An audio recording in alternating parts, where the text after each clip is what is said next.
CTV3 News. Robbery at Gastanza here in Orange Walk leaves 2 victims unharmed. Tragic accident claims lives of 2 sisters in Toledo district. The Present administration launches initiatives to combat fusarium outbreak in northern sugar industry and offers support to cane farmers. And is Belize experiencing a shortage of coconut? We'll tell you. These are some of the stories we have for you tonight in our newscast for Tuesday, July 22nd, 2025.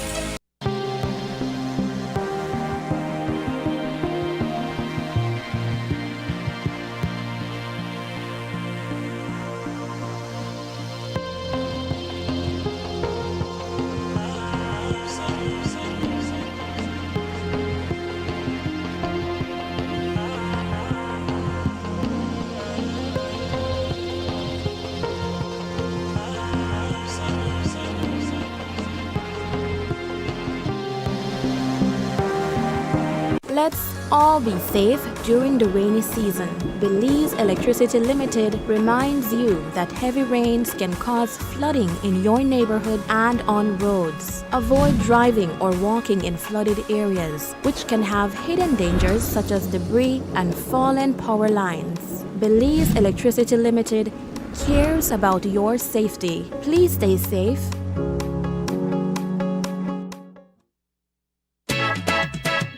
Fiestarama 2025, bigger, bolder, and better at the People's Stadium, August 2nd and 3rd. On Saturday, come out and enjoy football competition, Pro FC 17, Mr. Gerras, Fire Starter, Technoban, and Sweet Pain.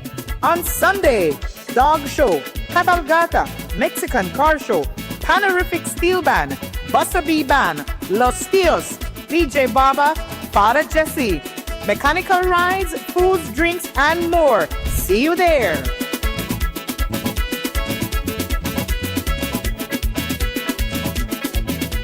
World shifts to regional supply chains, Belize is poised to lead. This is where blue innovation meets green ambition, and orange creativity thrives. Join us for the Belize Investment Summit 2025, September 3rd to 5th at the Sunset Carib in San Pedro.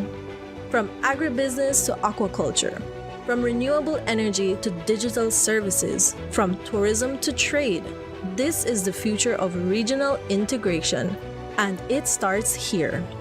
Whether you're returning home, expanding regionally, or entering new markets, Belize welcomes you. Why Belize? Why now? Belize Investment Summit 2025, Bridging Markets, Building Resilience. September 3rd to 5th at Sunset Carib, San Pedro. Visit investmentsummit.bz to register and be part of shaping the investment frontier.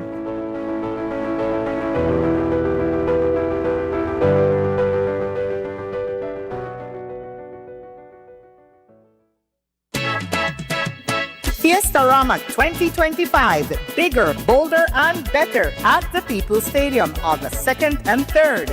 On Saturday, come out and enjoy football competition, Pro FC 17, Mr. Gerras, Fire Starter, Technoban, and Sweet Pain.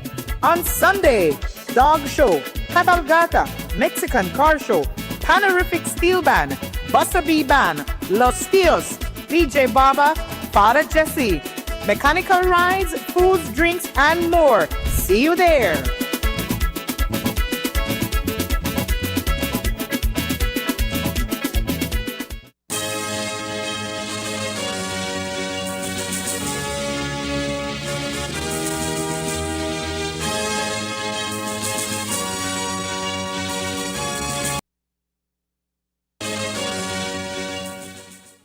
Good evening with your news also simulcast on Fiesta FM 106.7. I am Joanna Rodriguez. In a heartbreaking incident in Bahia Vista, Toledo district, 2 young sisters lost their lives after drowning in an open septic tank on Sunday afternoon. The victims, identified as 7-year-old Angie Pimentel and her 8-year-old Laurie Pimentel, tragically perished in the 8 by 10-foot unfinished structure. According to police reports, the girls' mother, Delmi Argueta, had sent them on an errand to visit their grandmother. However, they did not return home as expected. Concerned, Argueta contacted her mother, Ligia Contreras, and a search was promptly organized. During the search, the girls' clothing, slippers, and bicycles were discovered near an incomplete cement structure. It was soon confirmed that their bodies had been found inside the open septic tank. Reports indicate that Lowry had initially entered the tank to swim, but encountered difficulties and went under. Angie attempted to follow her sister, but also went beneath the water. Contreras recounted that she became worried when Argueta called to inquire about the girls' whereabouts. Upon searching the area, she noticed their bicycles and slippers near the septic bank and decided to investigate further. Using a stick, she sensed something was amiss and soon realized that the girls might be inside. Immediately alerting Argueta, Contreras entered the tank and managed to retrieve one of the girls before locating the other. Argueta, who described the tank as quite deep, said she jumped in and was fully submerged. Despite her efforts to revive the children, she was unsuccessful. The bodies are now at the morgue as the family prepares for their funeral arrangements. Authorities continue to investigate the circumstances surrounding the tragedy. Yesterday, authorities responded to a reported armed robbery at gas Tamsa located on San Antonio Road here in Orange Walk. The incident left 2 persons shaken but uninjured as police continued their investigation into the brazen attack. According to initial reports, Manuel Jesus Gongora, a 48-year-old Mexican pump attendant of Cristo Rey Village in Corozal District, was coming out of the bathroom when he and his wife, 46-year-old Teodora Gongora, who was inside the station's office, was approached by 2 male persons. The men arrived at the establishment on a black motorcycle without license plates. The assailants reportedly entered the office and suddenly attacked the couple. One of the suspects, wearing a black ski mask, is said to have locked Teodora inside the bathroom, while the other struck Manuel on the head with what appeared to be a firearm. The perpetrators then proceeded to take possession of the day's sales, amounting to approximately $1,500 in various denominations. In addition to the cash, the suspects took about $300 Belize dollars from Manuel Gongoras' wallet, along with 2 cell phones. Following the assault, the victims exited the office to seek help and observed the suspects fleeing on the motorcycle in the direction of Ewe Creek Village. Anyone with information relevant to this case is urged to contact the Orange Walk Police Station. The government of Belize has launched an all-out approach to help combat the ongoing fusarium outbreak in the northern sugar industry. Speaking with reporters today, Minister of Agriculture Honorable Jose Abelardo May assured cane farmers of the government's commitment in actively responding to the spread of fusarium. Fusarium, as we have been reporting, is a soil-borne fungus that can cause wilting and decline in cane production. If left unmanaged, it can reduce yields significantly and threaten the long-term sustainability of the industry. Working along with Mexico, the government of Belize has come up with a treatment for fields in Belize. The major setback with this treatment, however, is the cost to individual farmers. To address this, the Minister Mai said the Ministry of Agriculture, along with the Ministry of Finance, is developing a financial plan along with DFC that will allow cane farmers, particularly small and medium-scale producers, to access the resources they need to treat and rehabilitate their fields. Close to $300 or there about $300. The cost of spraying per acre is close to $300 or there about $300. So the Ministry of Agriculture is putting $200 and the farmers putting $100 so that we can do a pilot a pilot trial for about 2,000 acres. We started spraying last week, and we hope to start to see the effects of the first application by next week. We're going to see if the intensity is reducing, and then we have 3 more applications of other biological control products. Mexico, we saw levels of infection in Mexico ranging from 1 to 5. That's how they have it classified. Grade 1 to grade 5. Grade 1 being less affected, and grade 5 being severely affected to the point where the plant is dying or is dead. We saw different levels of infection in Mexico. The good thing we saw is that we saw level 5 infections being bush hogged, burnt, and then the plants that are coming in, the new plants that are coming up, were treated, and these plants are showing signs of recovery. As a matter of fact, we saw a field that was ready to harvest again after treatment. The problem here is the cost of treatment.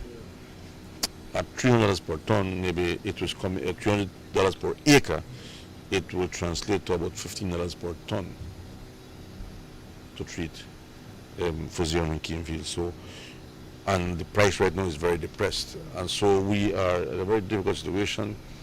We are also looking. The Ministry of Finance is working along with DFC to see if we can make the financing available to the farmers at a cheaper interest rate. The commercial banks are at 14% interest rate. The farmers cannot survive with that. And so the Prime Minister is seriously looking at how we will finance the farmers at an affordable rate. And he has asked us to look at how we can do so. We had a first meeting yesterday with DFC Minister Martinez, Minister of State in the Prime Minister's office, Ministry of Finance and Economic Development, and we met to see how we can implement, how we can get those finances to the farmers through DFC at a lower interest rate. So we are still working on that right now. Belize is currently facing a coconut shortage, and according to Minister of Agriculture, Honorable Abelardo Mai, the growing demand from neighboring Guatemala is a key contributor factor.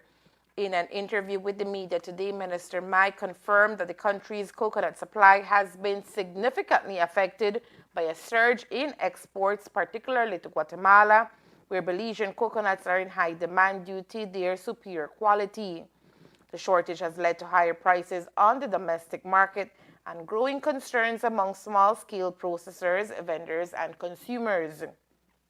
Mai explained that the ministry is assessing the situation closely and considering short and long-term measures to strike a better balance between local supply and export demand. These measures may include developing an export quota system, supporting the expansion of coconut plantations, and promoting more sustainable harvesting practices. The cottage level processors, those who do their coconut oil in their backyard, have been experiencing a shortage of dry coconuts.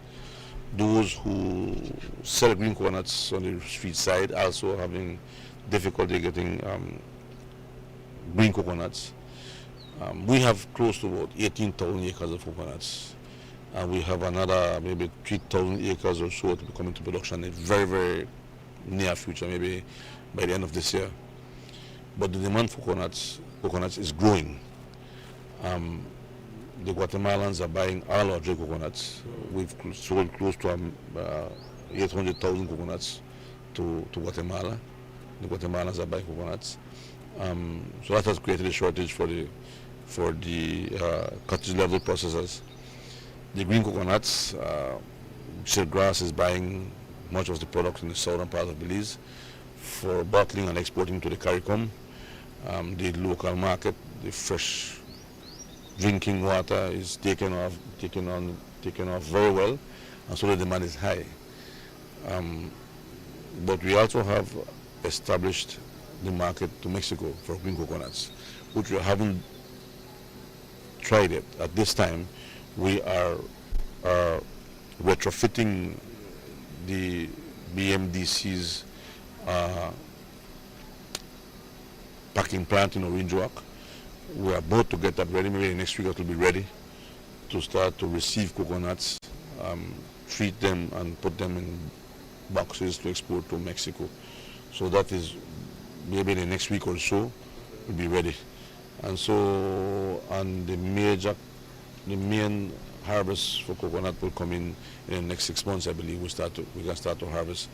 We want to do a trial, an export trial to Mexico, to see that everything goes well, because while Senacica has given us the go-ahead, there still are, sometimes you experience bugs in the system that you're not allowed, you have some hiccups on the border. So we want to do a small trial shipment to ensure that everything goes smooth, and then we can take off with that.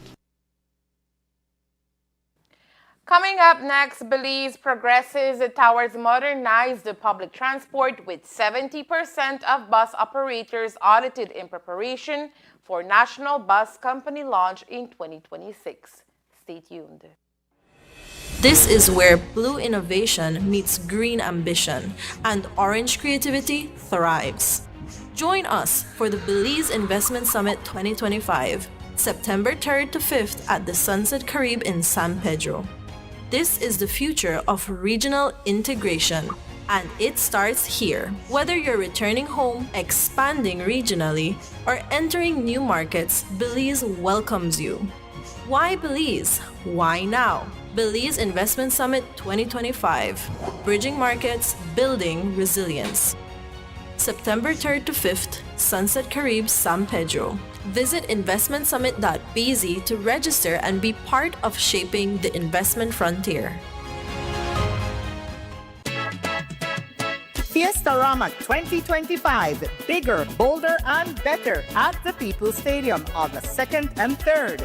On Saturday, come out and enjoy football competition, Pro FC 17, Mr. Gerrans, Fire Starter, Technoban, and Sweet Pain.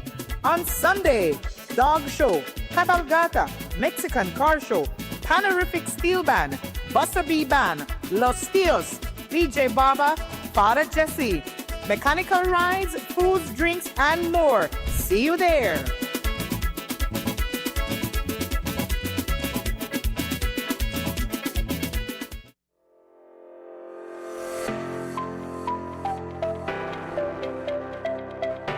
It is truly a proud and historic moment for us here in San Ignacio. It gives me great joy to welcome you all to the official opening of the very first wooden basketball court in our community. The cost of the project in completion was about $200,000. Honorable Mala was willing to assist us with this project. This is a huge, huge investment for us.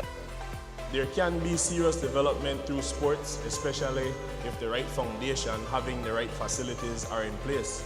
Then the programs follow. We can't put the carriage front of the house by having the programs, but we only have outdoor facilities. Belize rain 6 months out of the year, and having outdoor facilities is just not enough.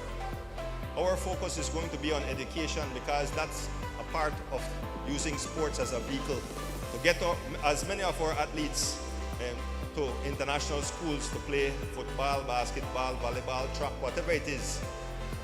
The other thing is health. 33% of our people are afflicted by diabetes, hypertension, or some ailment like that. And those things can be prevented.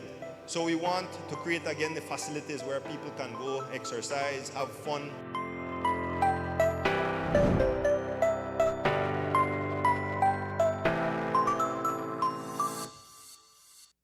Electricity is evolving, and BEL is leading the way with smarter connections across Belize.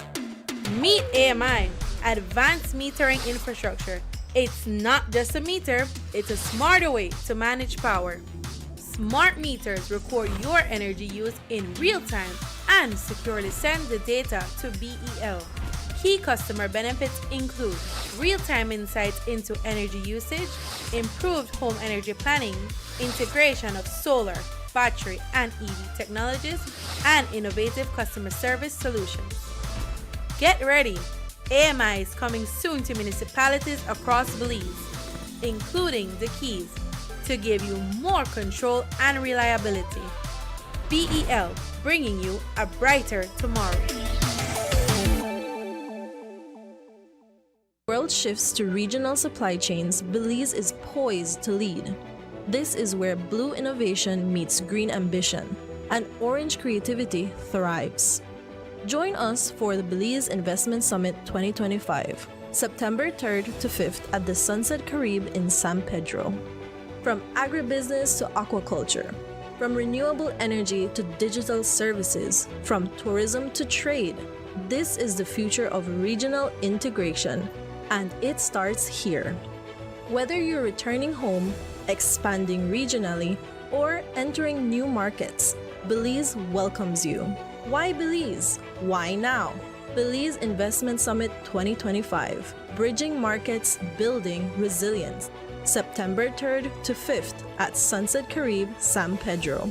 Visit investmentsummit.bz to register and be part of shaping the investment frontier.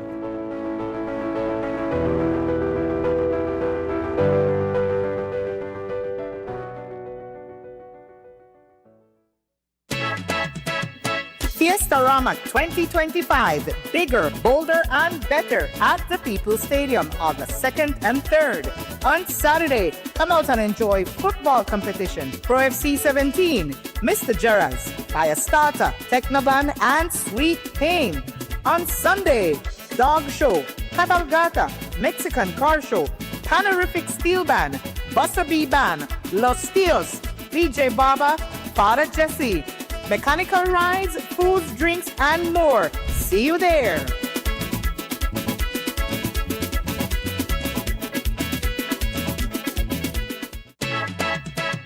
Fiestarama 2025, bigger, bolder, and better at the People's Stadium on the 2nd and 3rd.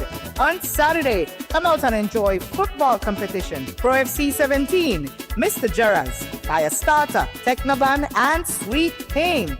On Sunday, Dog Show, Cabalgata, Mexican Car Show, Panorific Steel Band, Buster B Band, Los Tios, DJ Baba, Father Jesse, mechanical rides, foods, drinks, and more. See you there.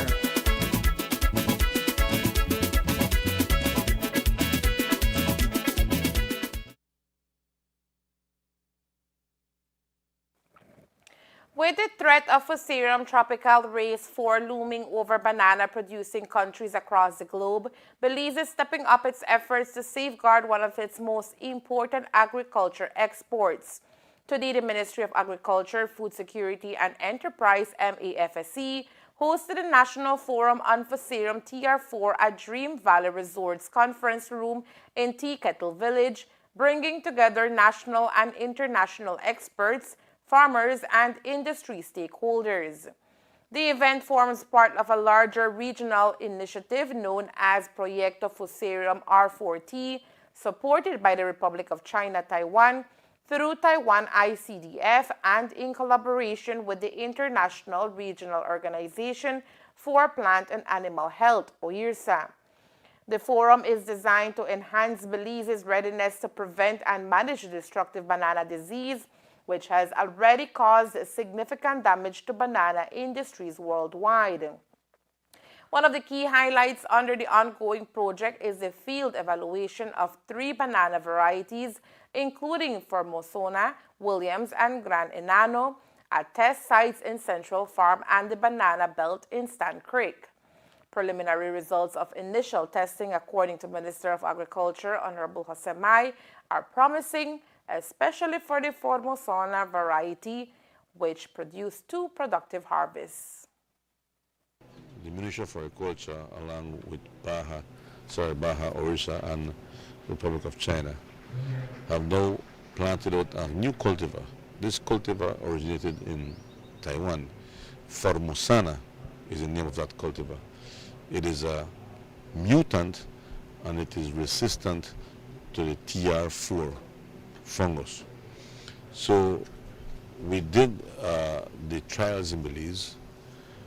We know that the Formosana is resistant to TR, and so we did the trials to look at the growth pattern, the palatability, the acceptability, because you can have a resistant variety, but the market may not accept it because of the color, the size, the shape, and of course the palatability. Well, we did those tests in Belize and Central Farm. We did 2 other more trials in the southern part of Belize on the farms in Stan Creek and Toledo, and we now found that this variety is very well produced in Belize. It can grow well. It has similar characteristics as the one we're exporting right now to Belize, the Cavendish. And so we have passed the test. Now what we need to do, since we know the disease is going to be here anytime, we need to start to now prepare to mass produce this alternative cultivar, which is the Formosana. So we have to move, maybe not abandon the Cavendish right now, but at least have the alternative planted so that if the disease hits, we are ready to multiply and to expand production of that resistant variety. Minister of Transport, Honorable Dr. Louise Zabani, says the government of Belize is making steady progress in its efforts to modernize the country's public transportation system through a public-private partnership PPP model. The initiative aims to streamline and professionalize the bus industry with the launch of a national bus company scheduled for early 2026. In the latest update of the phased approach to the project, Minister Zabani confirmed approximately 70% of current bus operators have already agreed to undergo a full audit of their business as part of the reform process. The audits are a critical step in determining the capacity and readiness of each operator to participate in the national PPP framework. So for us to firm up these persons so that we can start to get the auditors hired, paid their first installments, etc. We've gotten a list that I've shown to the media of all the operators who have agreed. So the list includes Armstrong Bus, Northern Transit, Fui Bus, GNS Bus Service, Cabrera's Transport, RDS, James Bus Line, S&B Bus Line, West Line, D-Line, Floralia, Silva's Bus Line, Paris Bus, Belize Transit, BEBB, AJ's Transport, Sartaneja, and we have a number of others who, because they're operators and don't come into Belmopan, we're still getting signatures. For example, we just got one here today in Orange Walk who signed on a little earlier. And we have 70% of all operators who use the national highways. We have a list of 31 such operators. A number of them, the majority of them were members of or are members of the Belize Bus Association. Some are not. And they are the ones who will decide if they will participate as a shareholder in this new PPP that we're working on. Minister Zabani emphasized that while the majority of operators have signaled willingness to participate in the PPP model, those who choose not to must still ensure that their operators meet the national standards that will accompany the rollout of the national bus company. Right, so we have taken the path of inviting all the operators to come on board on their own free will based on the information we've shared with them. Those who wish not to participate, well, that's their own decision.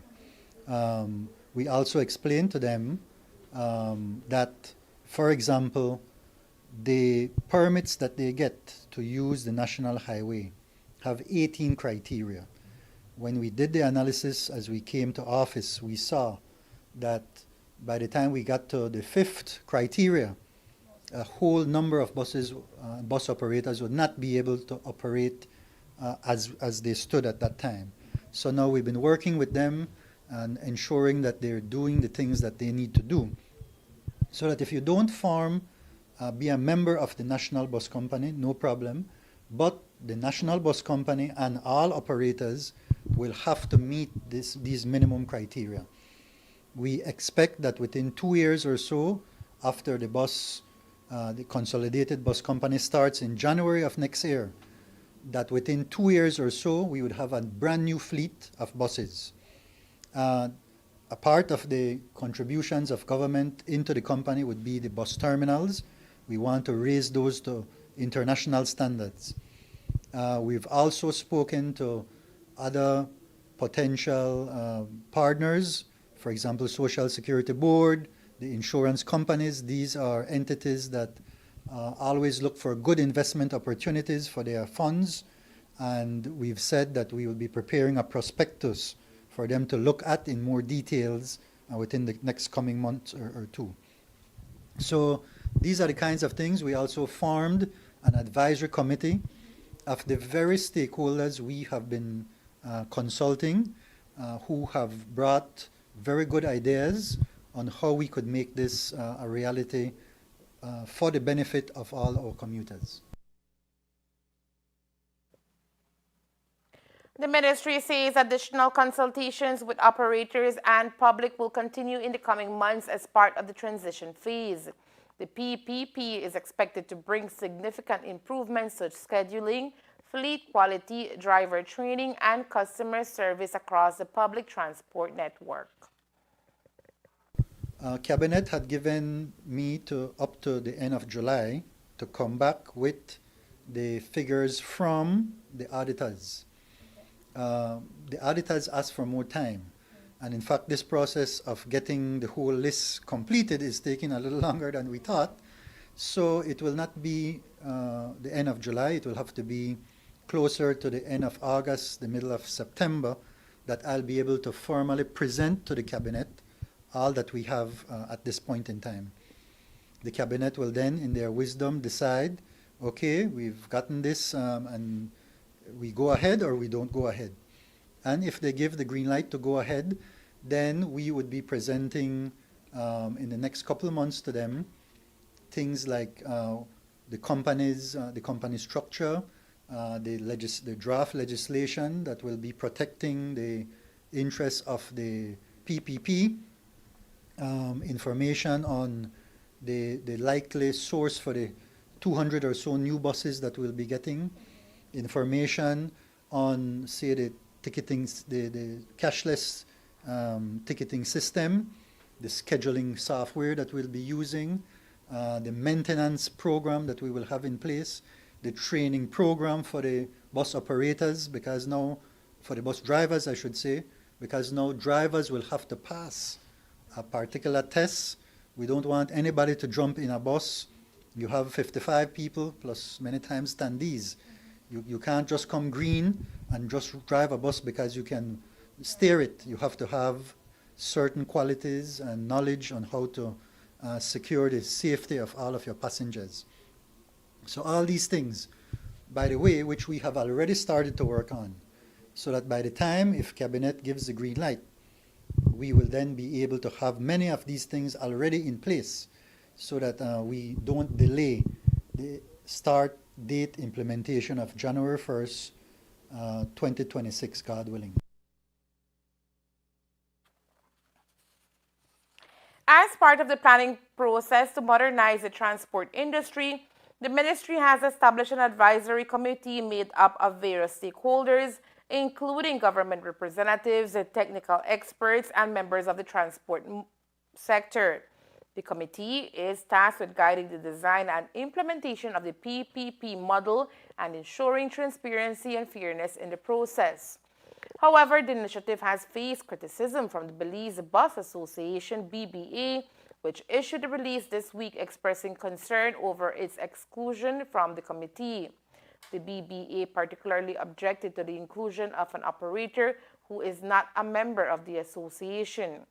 In response, Minister Zabani clarified that the government remains open to the BBA's involvement and that there was no intention to exclude any legitimate stakeholder from participating in the national discussions. Motorcycles in particular are a significant hazard on the highways and on the streets of our municipalities and villages across the country. We see 3-4 persons sometimes riding on a motor.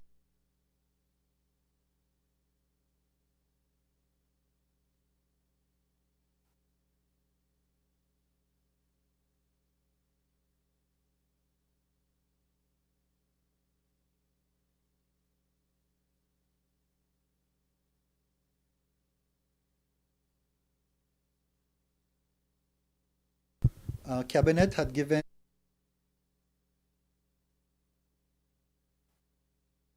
there's never been any exclusion of the Belize Bus Association. We have an open communication with the president, Mr. Shah. Everybody knows Mr. Shah. We know Mr. Shah personally as well. In fact, we met just a week ago or so.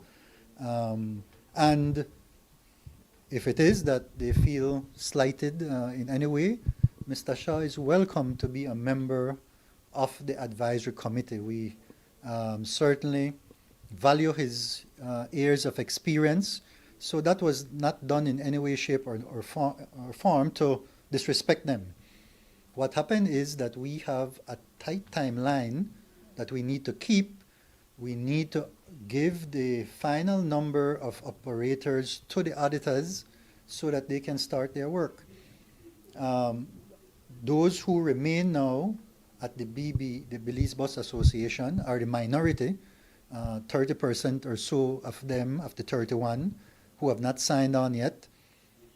We respect that.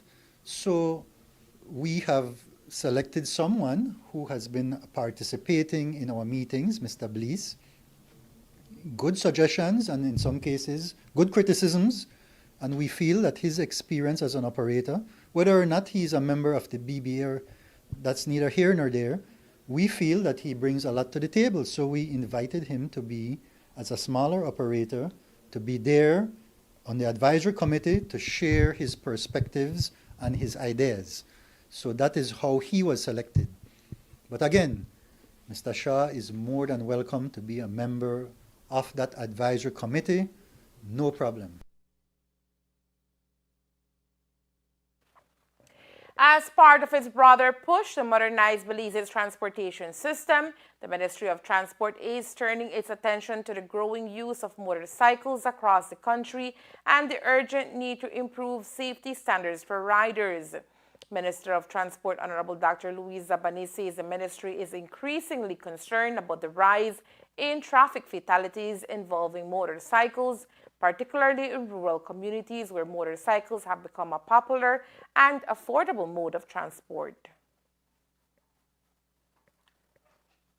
Motorcycles in particular are a significant hazard on the highways and on the streets of our municipalities and villages across the country. We see 3-4 persons sometimes riding on a motorcycle. This is something we never used to see maybe 10 years ago. It is something that when I would go to neighboring countries, I would see it happening there. Now it has caught on as a very, very bad practice in Belize. You have maybe male, female, and 2 children on the bus, on the motorcycle, sorry, and some of them don't have helmets. So a CEO attended a conference in Jamaica, and they were talking in one segment about motorcycle safety, things related to the fact that a motorcycle should not be sold unless a certified helmet is sold along with the motorcycle. Things that don't happen because there's no monitoring of these things. But right now our team is working on a slew of amendments to the transport laws that we have that are outdated. Parallel to that, we're making the case about the need for training of our people about the need for us to have the resources for our traffic wardens out there so that they can do the job that needs to get done. We have to have people at night as well, because a lot of these infractions occur after hours. So all of these things will take some time, but we're working vigorously. Our CEO, our director, and people within the ministry are very focused on this now. The ministry is also working with the Belize Police Department, the Department of Transport, and other stakeholders to design a national strategy aimed at reducing motorcycle-related incidents. Community outreach and education will also play a major role in the initiative. And there is more news after the break. Stay tuned. In the heart of the Americas lies a country that connects nations, cultures, and commerce. Belize, where CARICOM, Central America, and southeastern Mexico meet, offers more than beauty. It offers opportunity, a stable democracy, a bilingual workforce. And in this new global trade era, Belize is more than a destination. It's the nexus of tomorrow's investment frontier. A robust logistics and trade infrastructure connects you to over 200 million consumers. And as the world shifts to regional supply chains, Belize is poised to lead. This is where blue innovation meets green ambition, and orange creativity thrives. Join us for the Belize Investment Summit 2025, September 3rd to 5th at the Sunset Caribe in San Pedro. From agribusiness to aquaculture, from renewable energy to digital services, from tourism to trade, this is the future of regional integration, and it starts here. Whether you're returning home, expanding regionally, or entering new markets, Belize welcomes you. Why Belize? Why now? Belize Investment Summit 2025, Bridging Markets, Building Resilience. September 3rd to 5th at Sunset Caribe, San Pedro. Visit investmentsummit.bz to register and be part of shaping the investment frontier.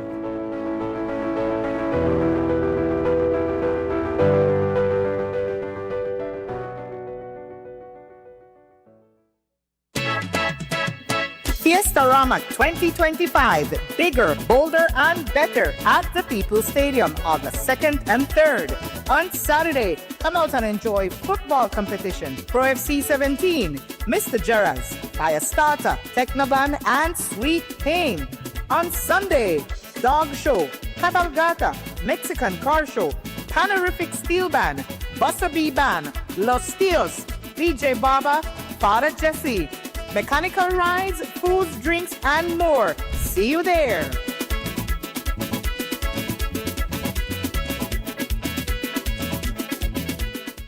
Electricity is evolving, and BEL is leading the way with smarter connections across Belize.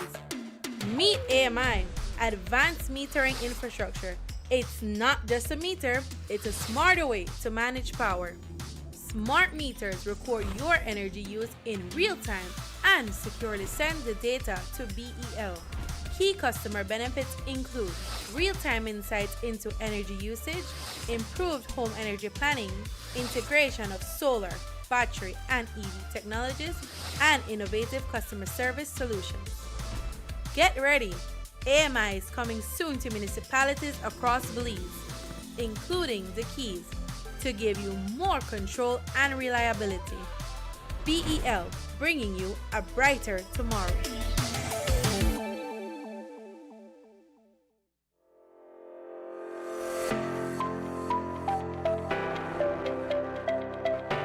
It is truly a proud and historic moment for us here in San Ignacio. It gives me great joy to welcome you all to the official opening of the very first wooden basketball court in our community. The cost of the project in completion was about $200,000. Honorable Mala was willing to assist us with this project. This is a huge, huge investment for us. There can be serious development through sports, especially if the right foundation, having the right facilities are in place. Then the programs follow. We can't put the carriage front of the house by having the programs, but we only have outdoor facilities. Belize rain 6 months out of the year, and having outdoor facilities is just not enough. Our focus is going to be on education because that's a part of using sports as a vehicle to get as many of our athletes to international schools to play football, basketball, volleyball, track, whatever it is. The other thing is health. 33% of our people are afflicted by diabetes, hypertension, or some ailment like that. And those things can be prevented. So we want to create again the facilities where people can go exercise, have fun.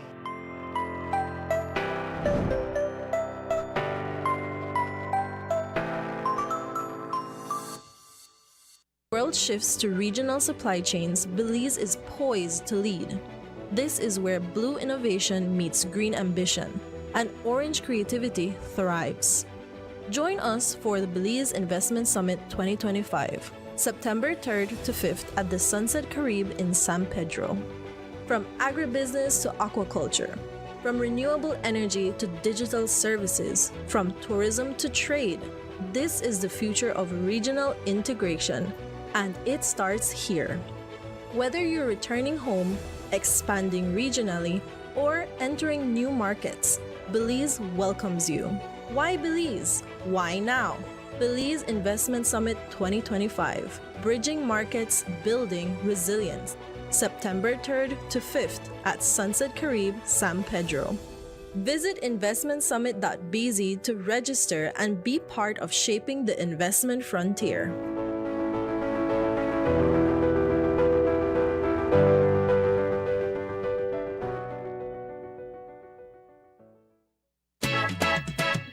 Fiestarama 2025, bigger, bolder, and better at the People's Stadium August 2nd and 3rd. On Saturday, come out and enjoy football competition, Pro FC 17, Mr. Gerrans, Fire Starter, Technoban, and Sweet Pain. On Sunday, Dog Show, Cabalgata, Mexican Car Show, Panorific Steel Band, Busta B Band, Los Tios, DJ Baba, Father Jesse, mechanical rides, foods, drinks, and more. See you there.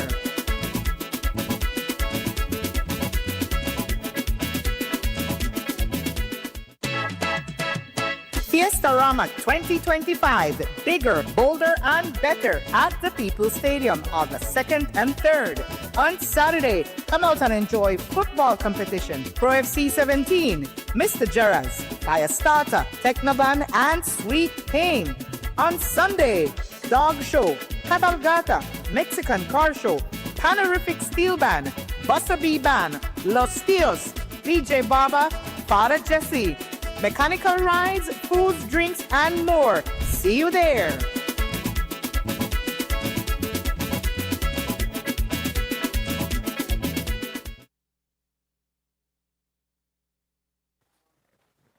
Belize's Minister of Foreign Affairs Francis Fonseca engaged in a series of significant bilateral and multilateral meetings during his official visit to the United States capital. The series of high-profile discussions centered on advancing hemispheric priorities such as democratic governance, regional cooperation, and the vital role of multilateral institutions in tackling shared challenges across the Americas. In a bilateral meeting with Albert Ramdin, Secretary General of the Organization of American States, OAS, Minister Fonseca reaffirmed Belize's unwavering support for the work of the OAS. The leaders discussed ongoing efforts to promote democracy, dialogue, and collective action within the inter-American system. Additionally, Minister Fonseca participated in the Group of Friends of Belize at the OAS, a forum that underscores international support for Belize's development and sovereignty. Further strengthening bilateral ties, Minister Fonseca held a productive meeting with Lee Lipton, Chief of Staff at the U.S. Permanent Mission to the OAS. This discussion focused on deepening cooperation between Belize and the United States, particularly in trade, investment, and sustainable economic growth. Adding a historic touch to his visit, Minister Fonseca, together with Secretary General Ramdin, unveiled a bust of George Cadle Price, Belize's revered father of the nation, at the Hall of Heroines and Heroes of the Americas. The ceremony was a proud moment for Belize, celebrating Price's enduring legacy of peace, democracy, and regional unity.